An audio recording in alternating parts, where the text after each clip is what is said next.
Hello and welcome to another episode of the Jimmy Rex Show. And today on the podcast, I'm sitting with one of my close buddies, Mr. Dallas Offill. Dude, he is the founder of Happi Roofing and somebody I'm just really impressed with. I love talking to people Dallas's age. He's a young buck and just crushing it in life. Several of my friends work for him. He has his own podcast as well. Just doing cool things. He was also a member of We Are the They. So I wanted to jam with him a little bit. And he's also just one of the funnest dudes I've met. He's just Mr. Up for Adventure kind of guy. And so today's podcast is brought to you by Bucked Up Supplements. Just going to be honest here, having at least 2 of these every single day now for been months now. And you guys, 25 grams of protein, only 100 calories. This is a cheat code to help your diet, getting bigger, stronger, faster, all the things. So if you have not tried them yet, go check them out anywhere Bucked Up Supplements are sold.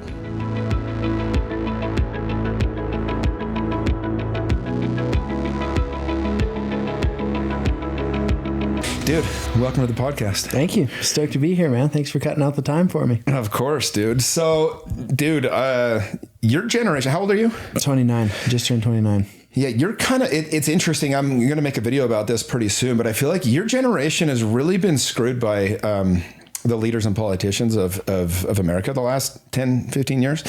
And it's really harder than ever to get ahead. It is. Like, I hate to say that. And I'm not a guy that ever plays victim. I don't ever want people to make themselves victims, but we have to face the reality that, like, the average age of a first-time home buyer used to be 30, just like when I was buying a home. Now it's 38. Think about that as a first-time home buyer. And the median age of a person buying a house right now is 58 years old. It used to be like 35, dude. Yeah, that's insane. It's crazy. And so what they've done is these politicians and leaders of our country have sold out the youth. All the money's flown to the top. That's what COVID was. That was all these other things.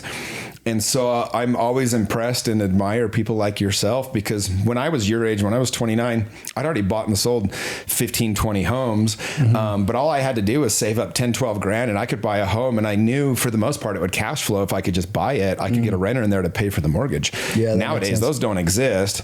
And so you guys, you're just playing a game that's a little bit harder to win. And so, yeah, props to you, bro. Yeah, thanks, man. It's interesting you say that it's the hardest it's ever been, because I definitely think, like, psychologically, I would say that's 100% true. But I'm also like, man, we have so many tools and resources today that I feel like people just don't typically use or take advantage of, where it's like, in a lot of ways, you have stuff that makes it easier. You have social media, and just like even having a phone and being able to connect with people and make calls and do stuff, using technology, using social media and the internet, and now ChatGPT and AI being able to structure your day or learn information quicker. It's like, I feel like our generation, my generation, isn't utilizing tools enough, and they're psychologically beat down. Like, whenever I tell people what they can accomplish and what you can do, and they're like, oh, it's so hard to buy a house. I'm like, it's really not that hard. Like, I have 2. It's not that crazy. You know what I mean? But it's like, I feel like people my age, I see them, they get so stuck in their heads, and they're like, I have all this stuff like working against me, when it's like, dude, just put one foot in front of the other, look around for what you have that's better than ever before, and identify an opportunity and go for it. But yeah, like, you definitely have more, and I'm glad you kind of correct me on that a little bit. What I was referring to is all wealth creation. Like, it's harder than ever all the asset classes are at their peak, right? Yeah. Whether it be Bitcoin or the stock market or real estate. So that's a little bit tricky. It's like, where do I put my money? It's why you see a lot of kids your age are into gambling, or they're buying meme coins, because they're just trying to get lucky. Yeah. They're trying to get lucky. And, exactly. And it's not fun to play the long game. And it is, look, the number of people, I saw this other stat, and then I want to come back to your point, that was, I don't know if you've seen this graph, but I think it was in 1980, 55% of 30-year-olds were married with a house. And now that number's it's like 12%. It's a crazy number. Yeah, that's insane. So those 2 things have really dropped off. And I think that's what I'm referring to is like, where do you put your money? How do you find, like real estate and things like that? But what your generation does have is you have access to everything and everybody. I mean, you can literally get access to anyone in the world. You can tweet at them. Yeah. You can message them. A lot of times they'll respond. Yeah, you can get some responses. Elon Musk liked a tweet that, that I was part of the other day. And so It's just like, you never know who's going to respond to your stuff. It's also the information age. When I was your age, I remember I went to Barnes and Noble and I was obsessed with self-development. And I remember going in there one day. This is funny, dude. I swear to God, I went into Barnes and Noble and I went to buy a new audio CD because I had listened to all the ones that I had already. Dude, I couldn't find a new one. They had like fiction books, but I bought all the nonfiction. I'd already listened to all of them. I mean, I literally could not find one I didn't already have. I ended up buying some stupid, like, I think it wasn't stupid, but it was like Atlas Shrugged, but it was like 65 hours. I'm like, I'm not listening to this. Jeez. And so I ended up never getting around to it. But the point is, like, information, you're right. And even like using, it's never been easier to build a business. All that stuff is at the palm of your hand, literally. Right there. The first time I had to start a business, you'll appreciate this. I was 21. I was starting my meat business. All I knew is I needed to set up some legal documents. So I called my old baseball coach when I was like 13 years old, dude. I knew he was a lawyer. Nice. And I went, and God bless him, what a good man, Rich Hutchison. And I sit on his front porch and he's walking me through these documents as a friend of how I set up a business, dude. And that's how I learned how to set up my first business. Dude. Like that's what I had to do back that's then. Resourceful. To give you an idea though of how difficult it was, to do those things. Whereas today you're right. And I mean, even when I started my podcast, I mean, dude, I started my podcast 10 years ago. Nobody knew how to do podcasting. I had to teach somebody, had to learn the whole thing. Nowadays, I mean, I have a studio. I just sold my Rookery studio, but we had 16, 17 people running their podcast out of there. You literally come in, you sit down, they hit everything, and then you leave. Yeah. Right. And it's cheap. It's cheaper than it would be to try to do it yourself. And so there's a lot of things that way that are a lot easier as well. Oh yeah. I think it's a lot harder. Like before, it used to be like, okay, everyone can kind of do the same strategy and everybody can kind of have a basic strategy that'll do pretty good. You can buy your houses, you can do whatever.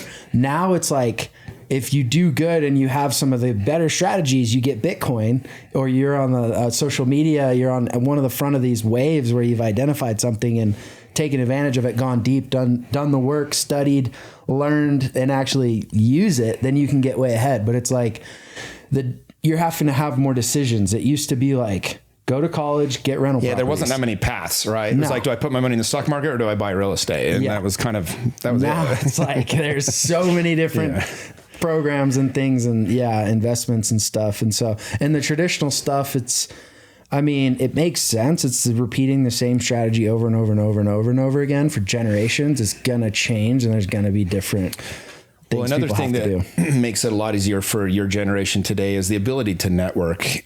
So when I turned 21, and I started networking, bro, I'm telling you, I'd go to 5 or 6 events a week. I'd go to breakfasts. I'd go to lunch events. I'd go to networking groups. I'd go to parties at night. I'd go to poker games. I was just doing anything I could. And after 15 years of networking, I knew enough people to become the number one realtor in Utah because I had enough people in my database at that point that I was marketing to. Nowadays, I mean, if you make a good post on social media, you reach 30,000 people immediately, right? Like, I mean, 50,000, 100,000, millions. I made a post last June that has 150 million views now. That's freaking dope. That's wild.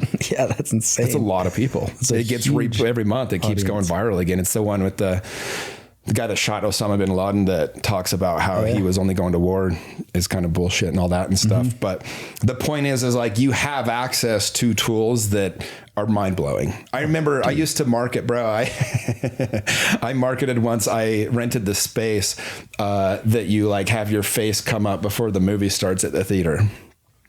Oh, really? You're in the ad space before the movie? Nice. This is like blowing your mind. You're like, that's cool. No, it's terrible. It's like they did this survey or this like research came out once years later. It was like, it is the worst form of marketing per dollar you could spend. I once movie previews. Here's how bad it was for me. Like, this is the kind of shit I was trying to come up with, but I was just a hustler and there wasn't these tools. I remember one time there was this thing called Talking House. And you basically, you put a sign in front of the house you're selling and it has a radio station. You have this thing inside your house. And when people drive by the house, if they turn the radio station to that station, they can hear information about it. Really? Oh, wow. Now you just pull out your phone and look at it on Zillow. App, that's what I was doing, bro. I don't think I'm old. And then I hear my own stories and I feel like I'm pretty old nowadays. You see what I mean? Like, it's like, I hear stuff like that and I'm just like, oh man, compared to now, like 15 years, like literally, 2 years ago when I joined like group 4, I was like, I just want to have like a dialed network in Utah and just like know a bunch of people. And it was like, boom, a plug and play like option is available for me versus like having to go out and coordinate. Yeah, and like you hear what I had to do to network. I mean, you literally signed up for the program. I mean, you legitimately, how many guys have you met that you're legitimately friends with now 2 years later?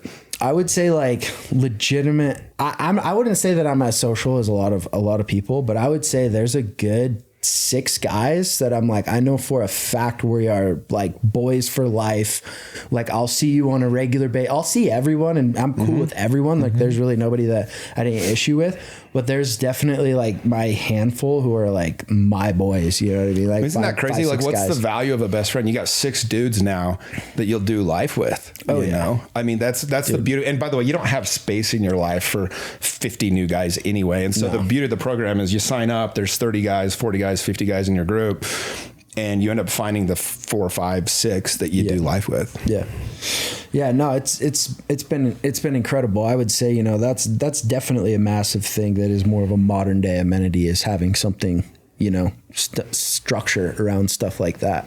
Yeah. And it's stuff like that. Like I'm trying to get the word out through my friends who are, maybe are a little discouraged about where the world's at and where, everything's at. But it's just like, there's nothing we can really do about those bigger picture things. It's like, just identify those things that you have in your life that you can utilize. And I'll say the gratitude lists has helped me a lot with that, because it's helped me like look for the positive things and not like, there's no list to try and write out your worries. So you're not focusing on trying to count those things or count what's going against you. You know what I mean? Just like previous generations, they had stuff that was just insane to think about. When you start thinking about like going to Vietnam or some of these wars and things they had to go do, nuts. No thanks. Holy shit, dude! Like literally hanging out in the jungle for years, sleeping in drafted like dirty, gross floors and waters and shit. Like I'm telling you, dude. Like you start seeing like what they had to go through. Yeah, not even just the living conditions, but like what you're actually having to do and what people are trying to do to you, like every day while you're there. Like sleep in some wet jungle waters, but get shot at back and forth. Like that's... Dude, literally like I've been studying recently a lot of the history of World War I and World War II. And people don't even know this, but after World War II, dude, over 2 million Germans were killed by the Russians. Because remember, they split Germany in different parts, each of the Allied victories. And the Russians, dude, like they were ruthless. The Bolsheviks and Lenin and Stalin and all these people, that's going back a little bit more. But I mean, they literally were killing millions of Germans after the war. Like, damn, crazy, dude. There was people that you start hearing the stories. They didn't release their last prisoners till 1955. We have no idea. Like the level of, it's never been more comfortable to live in society than it is today. And it's just not, it's just never been so easy. It really has. Yeah. But, dude, you just got back. Speaking of guys that you're going to do life with, you just got back from Machu Picchu with one of the guys from the group invited you, right? Yeah. How was Brian that? Wrigley, my freaking boy. It was awesome, man. It was someone that I got close with throughout the group, and he ends up inviting me to go on an 8-day backpacking trip. It was a pretty rough route, like not the normal route, for Machu Picchu. Most Speaking of the jungle. Yeah, for real.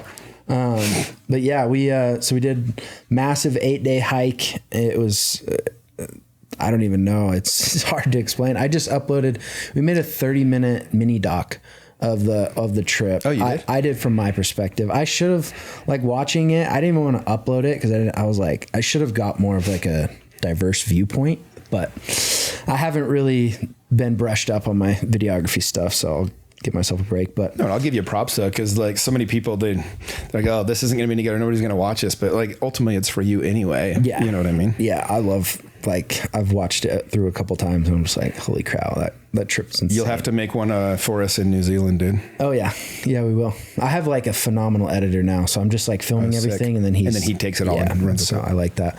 But no, it was sick. It was just like, you know, what, between 8 and I think our top day was like 17 miles. I rode in a car for like 3 of those miles. So I only did like 14 that day, but yeah, it was just like no flat. Like if they said it was flat, it was like still up and down. They called it Incan flat. And it was like, they say it's flat, but it is not flat. It's like still, but on the non-flat days, it's like, which they're pretty much all like that. It's just all up and then straight down. Like you wake up, you look across the canyon and you're like, that's my camp. And you got to go all the way down to the river and then climb all the way back. Oh my goodness. You did it 8 days in a row? 8 days. Yep. And so the final day you're just up and down through the Andes, down into the Amazon rainforest for the last 2 days. So it kind of mellows out the last couple of days. But yeah, topped out over 15,000 feet. That was the highest pass. We did another pass that was over 13,000. So like some pretty high elevation. You're up in the no breathing zone. Yeah. You're in the thin freaking air. You can feel it. You got to like pace yourself, you know? But yeah, just mobbing through the freaking forest for a week. Pull up into there's like a little town outside of Machu Picchu. You've been to Machu Picchu. Yeah. Was that the spring water or whatever it's called? What's it called? I can't even remember. Anyways. There's like the little town. Aguas something. I can't remember. It's something Machu waters. Picchu. Yeah, sure. So it's like the little town there. And then you take a train up and then or a bus up and hiked around. And did you go up to the top, like the little rock? You look out over the ruins and then dude. So my Machu Picchu story, I'm going to show you the photo. You're going to die laughing. So when I'm sorry for you guys listening, you're just going to have to deal with this for a second, but so dude, the story's hilarious. So I actually just took the bus up and I was on this tour and I was with like 12 people on the tour or whatever. I was supposed to go with a couple of my friends and then they bailed last minute. So I had 40 friends that were meeting me in Panama. Mm-hmm. And so I ended up going to Machu Picchu by myself and then I met up with them afterwards in Panama. But dude, so I'm doing this and I had Machu Picchu. It was on my first vision board. I had this picture of Machu Picchu and I had this idea in my head of like Machu Picchu and it was breathtaking, exactly what you would expect the picture to be. Right. Mm-hmm. And then I get there and dude, we had like a super foggy day. So this is my original picture. Just pure fog. Okay. You're fogged out, bro. Like the worst picture. And the group's like, we got to go. I'm like, no, I'm not leaving. I had this on my vision board. This is not what I envisioned. I'm like, I'm waiting. And the lady, she's literally like, sir, we have to go. And I said, well, I'm a grown ass man and I'm walking off. I'm done with this tour. So go ahead. Like there's people everywhere, you know. I'm waiting like, here. See you later. And dude, it took an hour and a half, but check this out. So I went from that photo to that in an hour and a half. Oh yeah, that was worth the wait. Trip of a lifetime, or picture of a lifetime. It's like my all-time favorite photo. So it was so funny, dude, because there was no way I was leaving Machu Picchu without that photo. And then they don't let you leave and come back in. And I had to go to the bathroom so bad, dude. And like, you just pee in Machu Picchu? No, it's too sacred. I normally I had to. Well, I didn't have Probably to. Shouldn't say I didn't that. just have to pee, but like normally I would have just like whatever, you know. But not there. It felt too sacred, so I left. So I was only there after I got my picture for like another 10 minutes and I had to go. You were done after that? I couldn't stay. I was going to crap my pants, dude. It was like, You had to go. Okay, it was that type of bathroom break. Yeah, no, it's not like there's trees in Machu Picchu. There's nowhere to hide. It's all open. Yeah, you're like ruining the ruins at that point. Yeah, for sure. It's funny. By the time we got to Machu Picchu, like there was so many different like just really spiritual moments throughout the hike when you're at like high elevation. You've been like trudging all day, you know, or like you pull up on there was ruin sites that we went to that were very similar looking to Machu Picchu and how it was built and their big layouts of structures and stuff. But because it was so far back where we were, there was no one else there. So we pulled up on some ruins that were like you got massive. To do it by yourself. Yeah, and they were just like there by ourselves. So it was kind of interesting. It was like such a buildup that it was like the actual arrival was like it was almost more like, all right, let's enjoy this, and then I was like ready to go home at that point. You know what I mean? It was like the peak for me was like being out there away from everybody in the actual mountains. coming to actual Machu Picchu was amazing, but it was a different experience being around that many people and it being more like kind of in a city. Very touristy and everything. Yeah. Well, it's just, that's the metaphor. That's what makes hiking so fun, dude, is it's such a great reminder about life that like, it's not about where you're going. You get to Machu Picchu, you're there for an hour and a half and you're like, I don't care. I gotta go to the bathroom. I'm leaving. Like you were there and you're like, okay, we're kind of over this. It's been 10 days, or whatever, 8 days. And that's life, dude. If we just like are always trying to get somewhere, you miss the moment that you're in. And that really is, it's just about being present. It's what I love about hiking. It just reminds you that the hike, the climb, it's not where you've been. It's not where you're going. It's who you're on that trail with. It's who, it's the present moment. Yeah. 100%, man.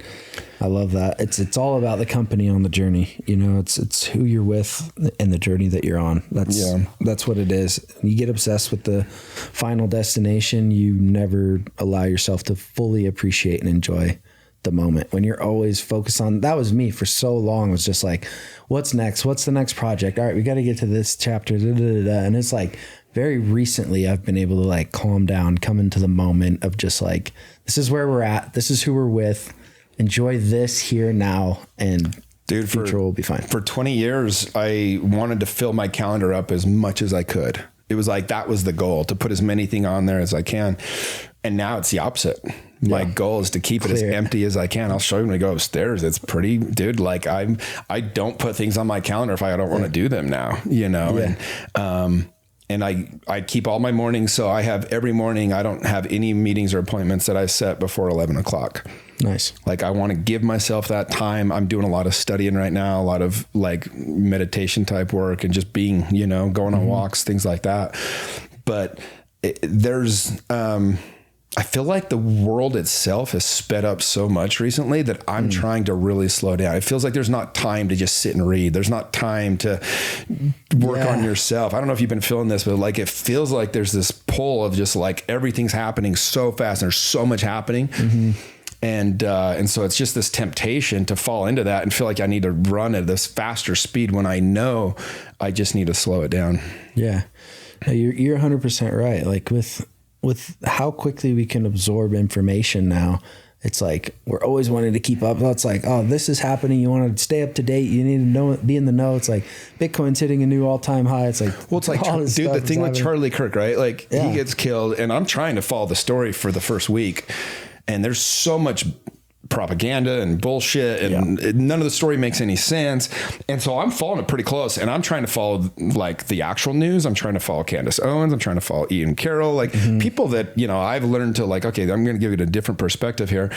And then it just got overwhelming and I haven't even touched it in 2 weeks. It's been, I haven't looked at a single thing. I just got over it. I'm like, I know it's bullshit. I know that it was probably Israel. I know it's not the story they're giving us. Beyond that, I don't know what the hell happened. And I don't have the time to stick with it anymore. So I had to like just move on to the next thing. Yeah. And it's hard to put that much effort into, for me at least, hard to put that much capacity, energy, whatever, into something that's like, ultimately, how is this going to move the needle I know. for me and my family? Like, if this isn't something that's ultimately going to make the difference, now, if I'm in a position where I can make the difference, where like, like for you, I get it. You have a big voice. You have a bigger voice. Yeah, I think it's the temptation that I have is like, I actually think I can make a difference, and whether I can or not, I might be a little naive on that, but I do think enough people listen that it's worth me trying to figure some of this stuff out. Like COVID, I made a difference. I know I did, at least on a local level. I freaking was so loud and so aggressively not getting locked down that I think me standing up changed a lot of people, gave permission for other people to go.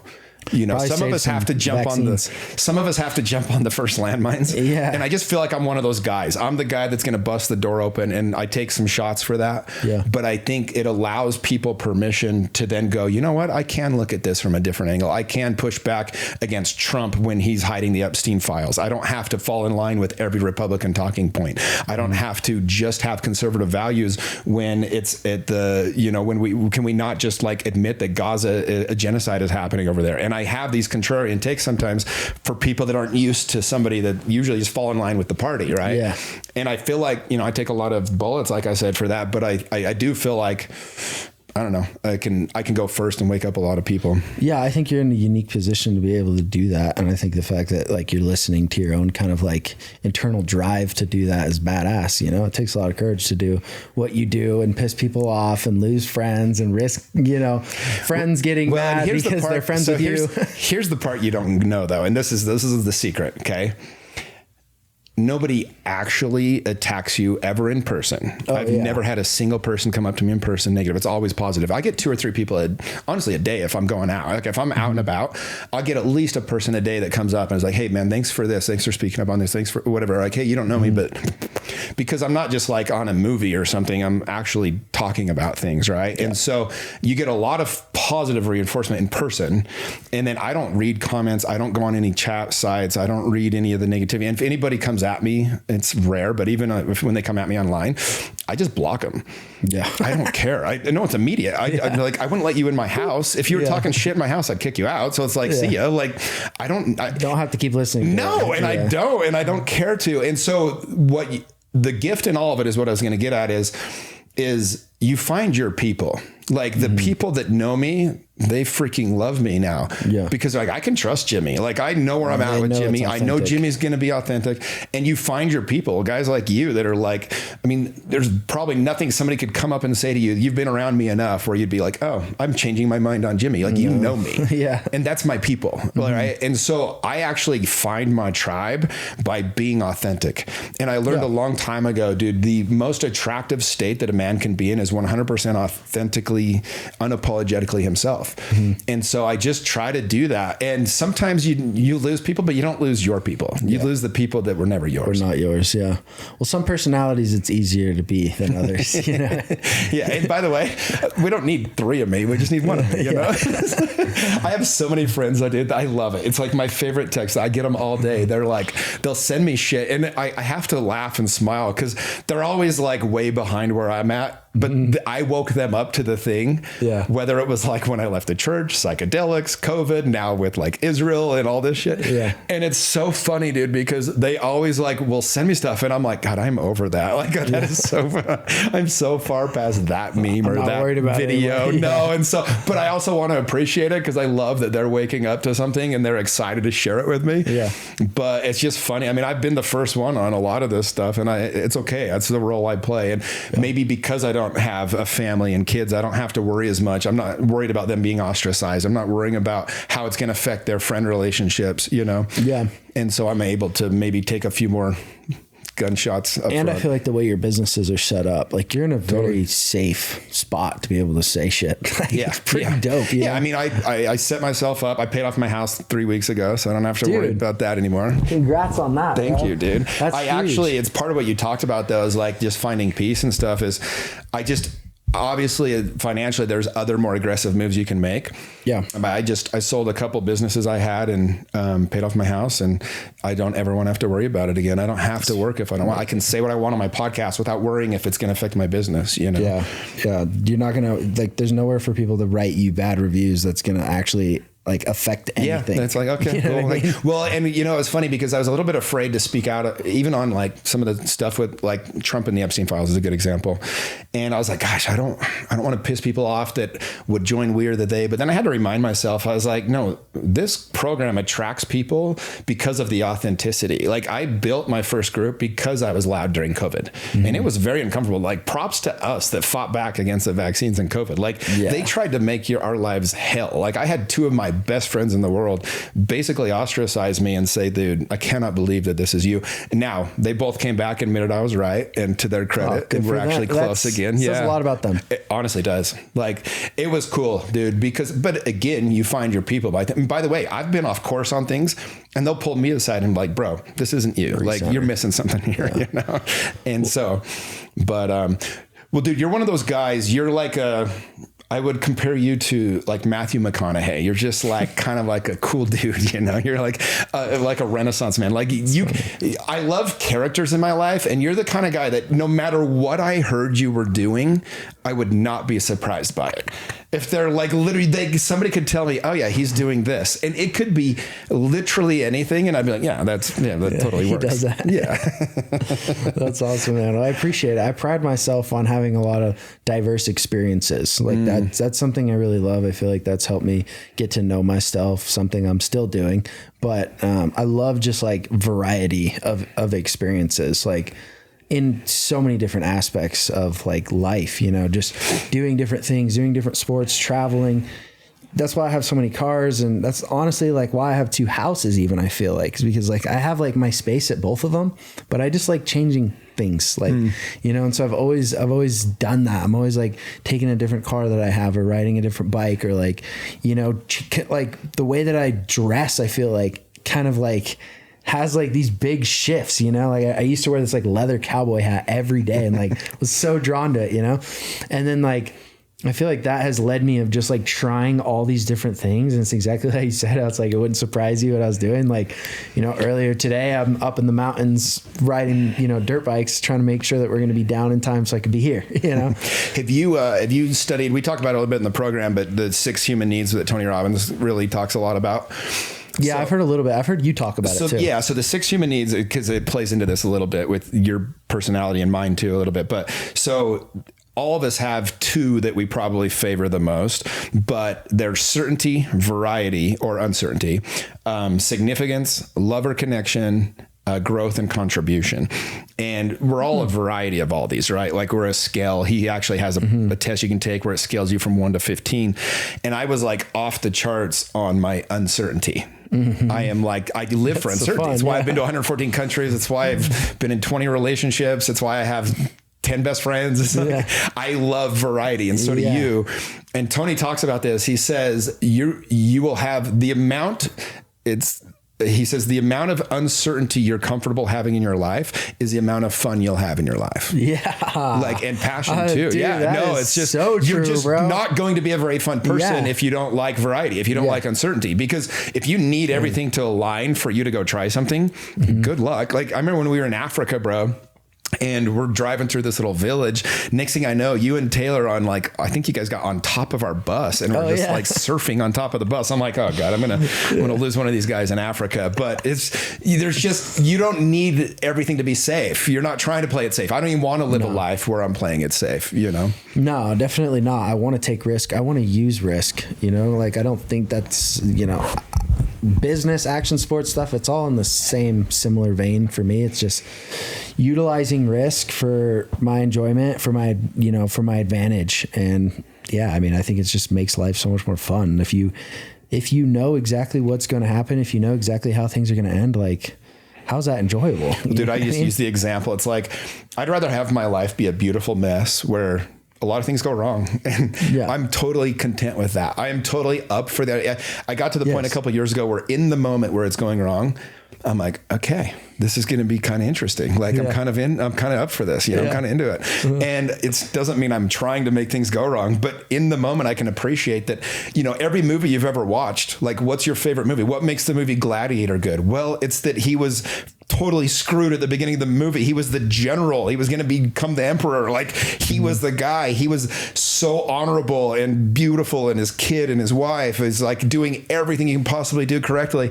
And they rob him of it and they make him a slave. And he's like, and then even when he gets back to becoming like the top gladiator, he's at this peak again. They screw him again. He stabs him and he cheats him. And you're like, but it's such an honorable life. And it's just such a cool story. And by the end of it, you're like, that's the best movie I've ever seen. It's not because everything went his way. It's because in spite of everything going against him, he kept getting back up. He kept winning. He kept trying, and that's 100%. What makes it such a beautiful movie. It's every good movie has the same plot line. Yeah, overcoming the adversity. And it's like if you're not introducing enough adversity kind of intentionally, I feel like it comes in one way or the other. It's true. Like you either decide what's going to be hard and like what your adversity is going to be, and like, but if you aim for just something consistent and no adversity, then there's probably going to be a whole lot more on the back end that I feel like people don't. Yeah, the way that I heard it, my mentor would say, he'd say, when you're hard on yourself, life will be easy on you. But when you're easy on yourself, life will be hard on you. Oh, yeah. That was the best I ever heard it put. But so what are a couple things that you've done? What are some of your philosophies with work? I mean, I know you've built up your company now. How many employees and stuff do you guys have now? Like actual employees, we have 5. Okay. Yeah, we got 6 sales reps. They're 1099, but they're full time with us. And then, just got a crew. We pretty much just build, 5 roofs a week. It's just you guys are doing a roof a day, basically. Roof a day. Yep, that's what we've been chugging along at this year. So it's been awesome. Like this year, beginning of the year, I was like, all right, I'm just like. So at the end of last year, we had a really good year last year as well. Going into last winter, I've got some cash built up, and I'm like, all right, I want to have that variety, have that, experience. What'd you do?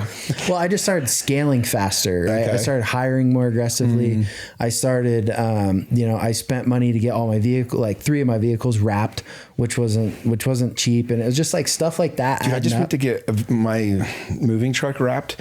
Last time I did it was like $4,000. It's like $10,000 now. Yeah. It's expensive. It's gone up like 250%. Yeah. It's insane, dude. I don't even know if I'm going to do it. I'm just going to paint it black. But it works so well, dude. I know. It does work so well. It's like, and it lasts so long that it's like, oh man, the advertising just goes. But so I did that, and then like got another house, got another car, like doing all these trips as I'm growing the company. And like one thing I didn't really understand or factor in with scaling was it's like, okay, it's going to cost this much to scale, but I didn't factor in the cost of those people making mistakes, new people making mistakes. And we order something wrong, or we build something wrong, or we tear off something wrong. So I like got a little sloppy in some of the systems when we hired new people, that there was just like a unique project where we weren't supposed to rip off, 30 solar panels and throw them away. Oh shit. But we did. You know what I mean? So then the customer's like, hey, where was my solar that I just got last year? And I'm like, what do you mean? Well, that's why they say like slow to hire, quick to fire, right? But it's the growing pains of every person that's ever gone through a business. Yeah. I remember the first time I tried to outsource, like me not being the one that showed the homes. And I hired these 2 agents. They were just newer. Like now they're both top agents in Utah. One Stan and Crosby, these 2 agents, they're both kick ass now. Actually really proud of both of them. But like at the time, I wasn't doing a good job of training them, and a couple of my clients got bad experiences, working with these new agents, and fired me. And I was just like, oh damn, it cost me. Each one of those was like a $25,000 commission. And I remember just being like, oh, I gotta either dial in my training and actually like train these people, or they're not getting the same experience they would have got with me. And that was really frustrating. Yeah. It's not easy. Like hiring, training, scaling, it takes a little bit to gauge. Like even, somebody could be working and they just like, it's hard line to walk, because you're on one side, you don't want to slow down your team or like your capacity, because you still got stuff to do. But it's like, if you don't keep an eye on them and you don't do a really good job training them, then you're going to have issues. So it's like you got to decide how much you want to slow down to provide the safety net for yourself. So something doesn't go wrong. It's kind of like with We Are the They, right? Like I've been wanting to expand and let some other guys, run some of the groups. The guy that took group 7, Dan, I mean, he was my manager. I've watched him in person. So like, he's as talented as anybody out there when it comes to managing people. And so I felt very confident. And then Mo, who's been to 20 of our events. Yeah. And, I think you came to me a couple of weeks ago and asked if there might be a possibility in the future. And it's like, these are the kinds of people. My whole thing is like, I don't have time to train you. So like, you can come to enough events, you see what I'm doing. I just let you kind of shadow me a little, and you're talented enough. You've been managing people as many as I have. You'll be able to step into that if you decide you want to do that. That's what Dan, Mo, and Cy, they're already leaders. I just find people that are already there because I can't stand training, dude. I'm terrible at it, bro. And I hate firing too. I've never liked firing people. It's so bad. Actually, Brian kind of gave me shit for it, because I was like, I don't fire my people. Everybody I've ever fired, I've had my brother do it. My brother's just like, you're a coward. He's like, exactly. That's what he said. And I was like, he kind of said that. And I was just like, I was like, yeah, I kind of had this in a roundabout way where it's like, Ethan's just better at having those conversations. So I'm like I don't know. But yeah, he was like, I don't know, that kind of seems cowardly. I was like, all right, now you as well. No, it is. Totally is. But I get it. And it's like nothing good is going to come. Dude, I got to tell you one story real quick. Did you ever meet the video guy? I won't say his name, but he was like 19. He was trying to make videos for us at some of the Ludices, probably when you first started. It was like 2 years ago. Probably not. Anyway. So we go on the couples trip to Cancun, and first off, he left my $5,000 camera at this like little tienda in Mexico. So thank God it wasn't stolen. We had to go 45 minutes across town to get it though. And then he brought the wrong stuff to like put everything on, the wrong, whatever you call it. What do you call a thing that you put your videos on? Anyway, the master thing. What do you call a damn computer? Yeah, kind of like a computer, but a hard drive. Oh, a hard drive. This is how technical I am. He brought the wrong hard drive. It wasn't one that's supposed to like travel, and so it corrupted all the footage. And the whole reason I did that event was to get the footage. So we lost like some really valuable footage. And even then I didn't fire him, but then he missed 2-3 weeks in a row, like what he was supposed to be doing. Oh yeah. So finally I had him come in, and dude, this is like my favorite firing story. So I'm like sitting there, I'm like, so dude, like, where are you, what's going on? Where's the project? And he just starts crying, and he goes, I've been depressed. I can't get myself to work. I haven't been working at all. And I really liked the kid, but I didn't like how he worked. And I just looked at him and I'm like, I have to fire you, right? And he's like, yeah, I know. And he literally goes, dude, I love the younger generation. God bless you guys. You're just much better people than we were. But he literally goes, can I get a hug? Oh, nice. So as I'm firing this kid, dude, I'm like giving him a hug. And I'm just like, it's just like, what is going on? What is life? Gosh, and so sometimes when you fire people, you get to have those really special moments where you're with them, Yeah. Yeah, dude. I don't know, man. I'll definitely have to do that, and I'll introduce a hug to each of them. Yeah. No, you don't hug him. No. He offered to hug me. I doubt they want to hug you if you just fired him. You're going to get shivved or something. Yeah, that's actually probably true. But it's funny you said the slow to hire, quick to fire, and you're kind of talking about the hiring stuff. Because it was like in November last year that we really were like, all right, let's start hiring, And then what was it? February, you had your B1 conference. So at the B1 conference, I talked to Ed, and I was like, hey, I've been hiring. I've been trying to scale. Like, give me a nugget for hiring and scaling. And he was like, you just find someone else that's already doing that job and pay him a little more. And I was just like, damn, that's good. So simple. Yeah. So then that's what we started doing. And then we've been like adding more, better people. Brilliant. Better like, you don't have to train. You save all the money that costs you to train. I mean, if you think of the cost of taking a new person and training them up, it's a lot, It's a ton. Yeah. Just the onboarding, and then like somebody has to stop working to like train you. So you're paying 2 people and you're basically getting like 0 production for a little bit. It's true. That's why it's super hard when you're so small, because if you have 2 people on your team, you need 50% of your team to shut down to get to that third. It's like so hard getting through your first like 3 good people. Then after that, it's like, dude, I tried to bring a COO in last year from Google, and he's brilliant. And he really helped me like with all the madness that was the business, the back end. But he ran stuff like, dude, this guy made $600,000 a year at Google and had a $90 a day budget for food. You know what I mean? Like, this guy was used to corporate America. Yeah. I'm over here like, hey, the job's done when we're done. It's not done because it's 6 o'clock or 5 o'clock or whatever else. And he had like 2 trips in a row with his family that he was doing in like a month. And dude, it like shut down the business. It was like, oh, yeah. And you have to explain to people like a small business, you're wearing all the hats. It's like, it's all hands on deck, and the job isn't done till it's done. Like, you don't get to go home because it's time to go home.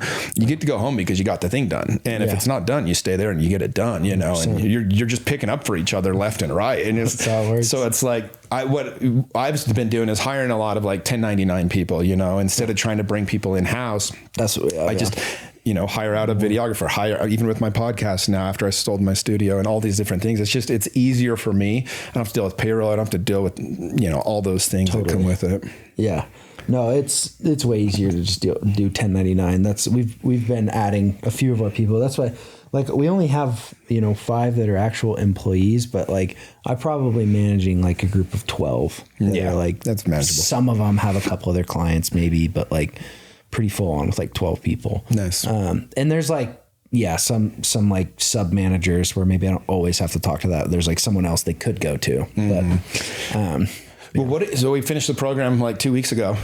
Kind of crazy, but so what are you going to do now to keep the momentum going? What's your plan to like get more coaching? Oh, dude, that's a good question. That's Have you thought about it? Good question. No, I haven't thought about it.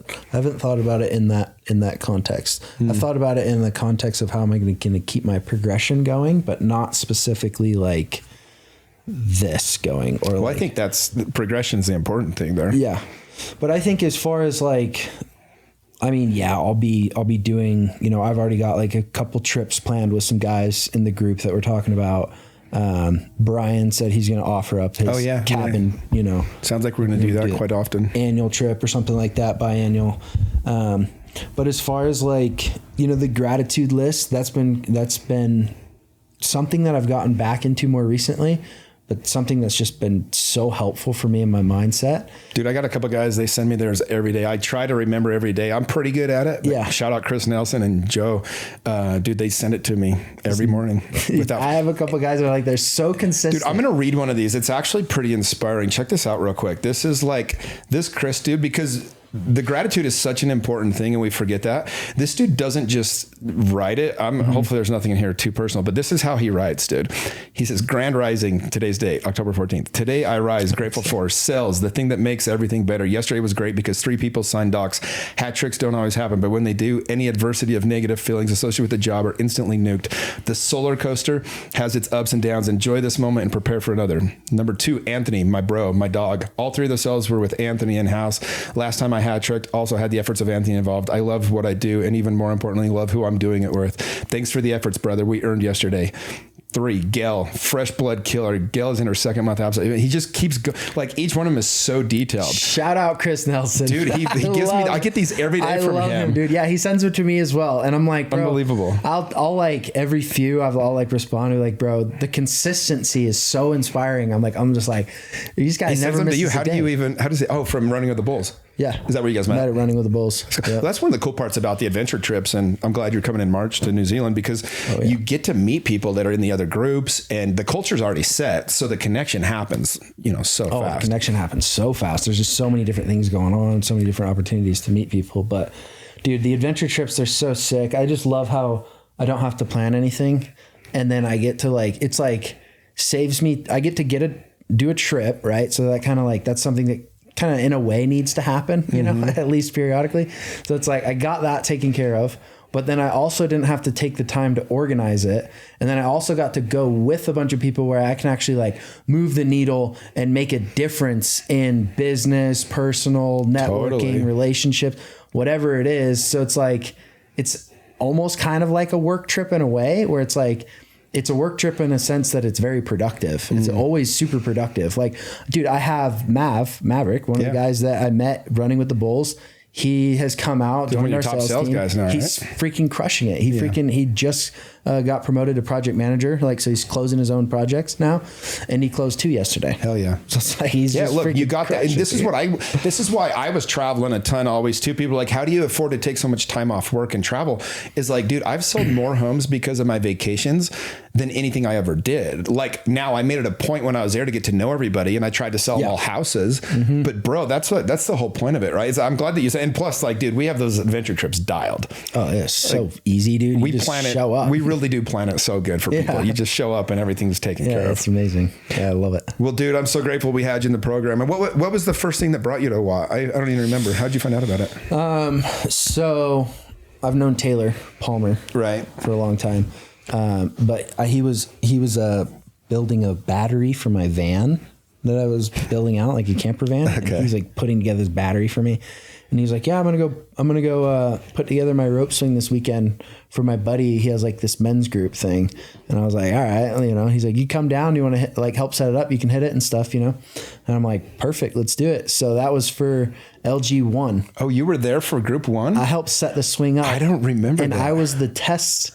Like this, you was were the first guy. This was the night before. So we set it up the day before. That's what's crazy about when we first did it is you guys set it up the night before. Yeah, set up the night before, and then like it was getting dark, and Taylor was like, "Well, we need someone to test it. Anyone want to test it?" And I was like, "Me."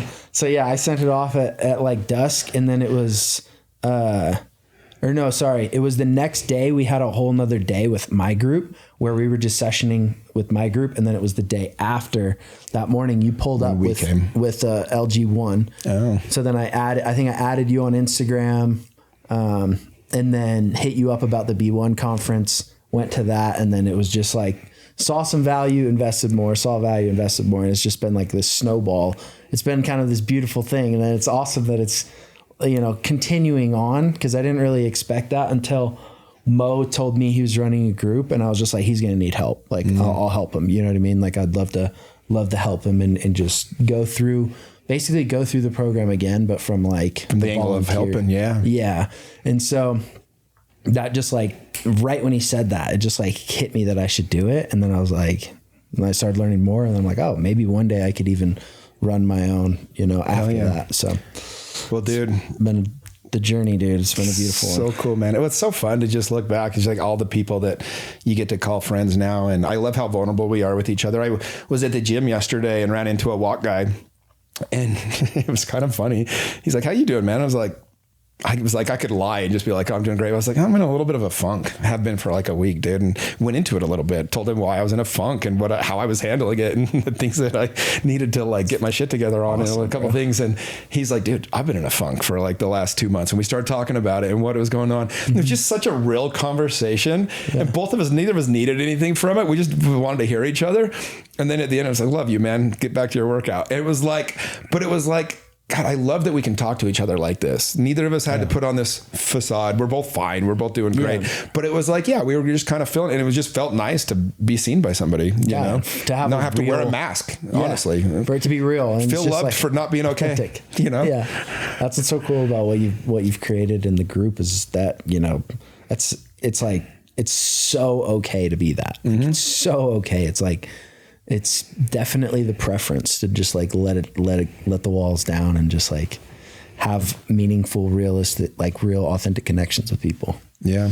That's the best part. That's the best part for me, brother. It's just being able to have more of those guys that I can be real with. It's so fun. Everywhere I go, I run into them, dude. I run into the guys like everywhere I go. It's like my favorite part. Yeah. How many guys do you have in the group total or have gone through? I mean, leadership now, total? We've had 350 guys join. That's and then another 500 in the tribe probably.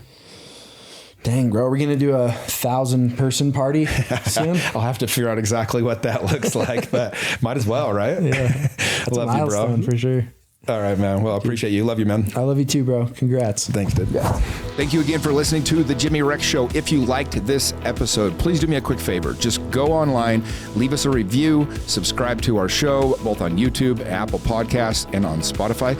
And if you would, share this with somebody else. Also, if you're looking to make a real change in your life, or if you have a man in your life that, could, just use a brotherhood or some men around him to help him level up in every area of life, I encourage you to look at We Are the They. This is my men's coaching program. I started several years ago, and we have been able to help close to 1,000 men now that have joined this program and had a life-changing, transformational experience. Several of these episodes, we talk to members of this group. We talk about this group. And if you are interested in learning more, go to joinwatt. That's joinwatt.com.